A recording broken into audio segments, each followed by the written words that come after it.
Hello and welcome to another familiar looking episode of a weekly Waypoint. In this episode, we're doing a deathmatch. What a novel idea. Imagine if someone made an entire weekly series about that for 2 years. That would be insane. Anyway, consider this a reminder that, yeah, I'm still doing a lot of deathmatches in this series because, I mean, they're easy to film, but also I like doing them.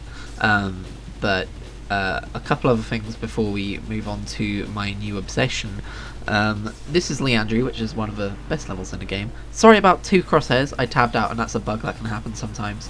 I didn't really notice it till halfway through the match and it was too late by then.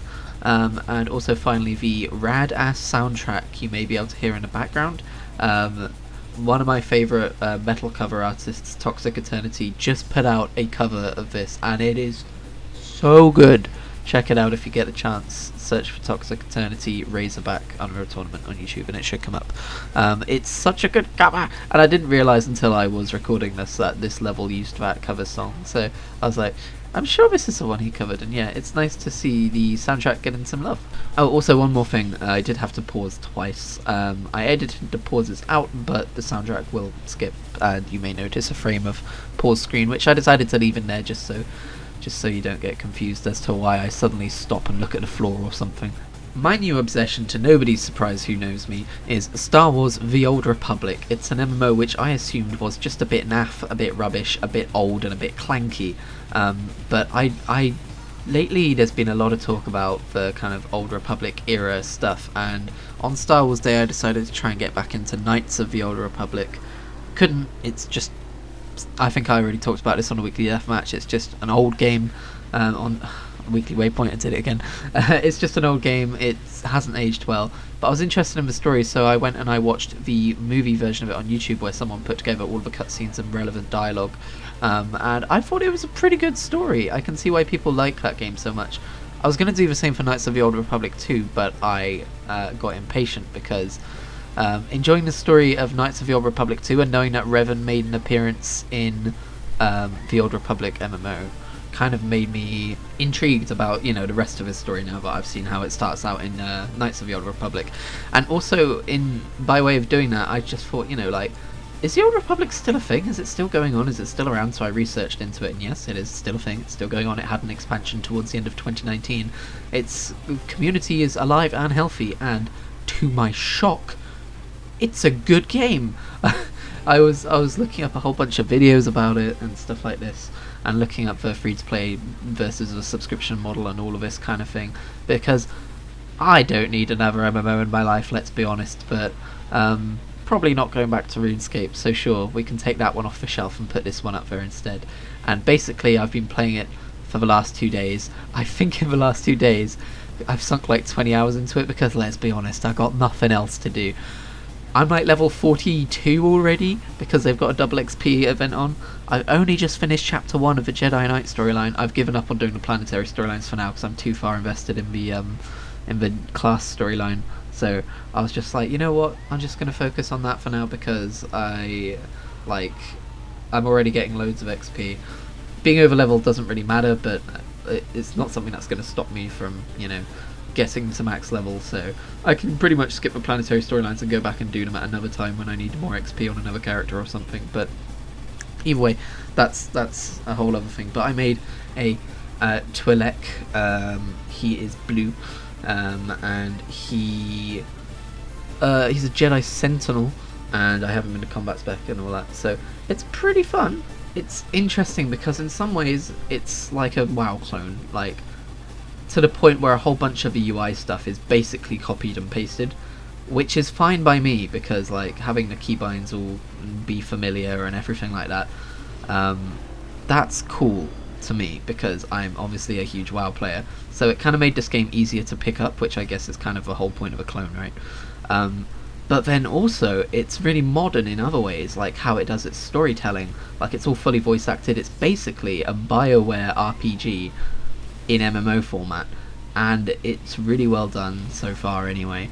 I've heard brilliant things about the class storylines, not so much about the expansions, but I'm going to judge that for myself. But I mean, I haven't heard bad things about the expansions, I just haven't heard anything about the expansion, which is kind of a weird sign.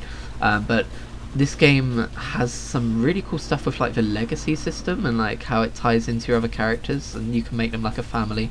I've gone with the Void Shaper Legacy is what I've called mine, and that'll probably be the title of my videos as well when they go out about it. And it's just got so many interesting things. It's really cool to explore the Star Wars universe, just like from an MMO perspective, because obviously I love MMOs, and like they really did like Tatooine really well. Alderaan was really cool to visit. I really liked visiting Taris again, because that's like the one level I've played in the original, and it was really cool to see what they did with that like 300 years into the future or however long it's been.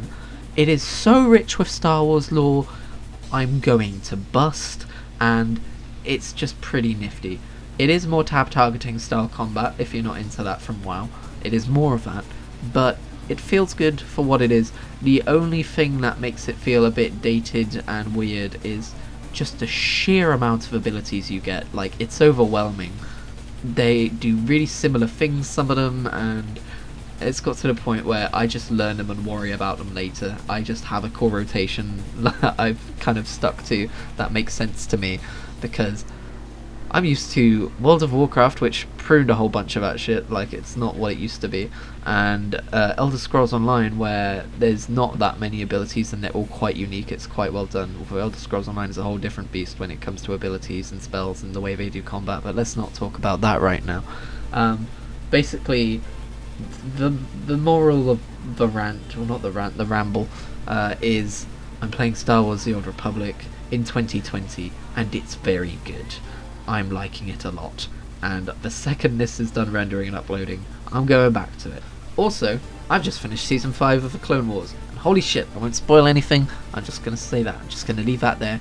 Holy shit, that went places, and the end of Season 5 was kind of, I think, meant to be a possible finale, because it looks like, when I was looking this stuff up on Wikipedia, like I mentioned a few weeks ago, I did that because I got curious about the way the series is structured. When I looked up on Wikipedia, it looks like this was the last series with the network that they did, and then they went to Netflix, and then obviously it died again, and it's only just come back and finished. So I think this was definitely meant to be a finale, and it would have worked as a finale, and I'm just going to stop talking about it now.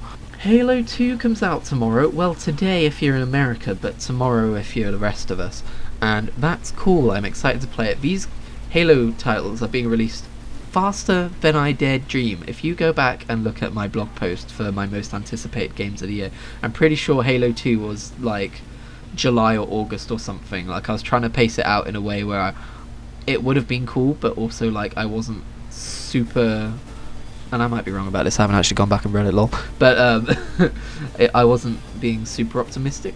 But wow, they're really pumping these out, and I'm really excited to play Halo 2 tomorrow. Although it is a testament to just how deep down the Star Wars The Old Republic rabbit hole I am, that part of me is just like, oh man, like obviously I want to play Halo 2 tomorrow, but I'm gonna have to pause playing that to do so. My character, by the way, is called Karis Beck, and he is full light side at the minute, except for the 50 dark points he got for boning his Padawan. Listen, alright? Listen, alright? I didn't start the fire. It's interesting to play different MMOs and see their origins. Like, Warcraft came from RTS, Elder Scrolls came from action RPG, or not action RPG, but you know what I mean. And the BioWare MMO is very much still a BioWare game. It's just slightly more PG because of the IP. And finally, because I haven't done this in a while, I'm going to end the video on an interesting fact. So here's an interesting fact about the Prime Minister of Great Britain. He has reopened the country because he's a stupid fucking toad.